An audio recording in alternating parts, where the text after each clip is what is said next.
Welcome to our channel. Today we how to authorize Google Drive to upload portfolio files on LinkedIn. Complete guide step by step clearly. To start, open your web browser and navigate to Google Drive. Sign in to your Google account if prompted. Once you're logged in, locate the portfolio files you wish to upload. In a separate tab, go to LinkedIn and sign into your account. After signing in, click on your profile icon at the top of the page. Scroll down to the featured section on your profile. If you don't see the featured section, click the Add Profile section button. Select Recommended from the drop-down menu. Then click on Add Featured. Choose the Links option to add a link to your portfolio files. Now, return to your Google Drive tab. Right-click on the portfolio file you want to share. Click on Get Link from the context menu. In the sharing settings, change the access to anyone with the link if necessary.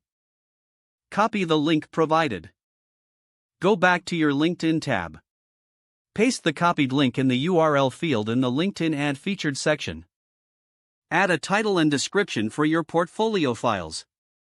Make sure the details are clear and engaging. Once you're satisfied, click Add to include this link in your featured section. Review your LinkedIn profile to ensure the link appears correctly. You can repeat this process for any additional portfolio files you wish to upload. This completes the authorization of Google Drive to upload portfolio files on LinkedIn. Now your portfolio is visible to your network and potential employers.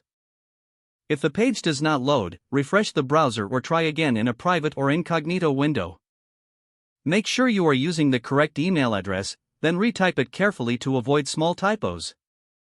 If your password is not accepted, use the reset option and create a new strong password you can remember.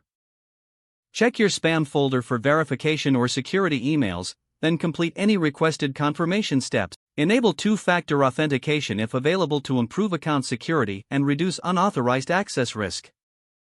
Don't forget to like this video and subscribe to our channel for more step-by-step tech guides.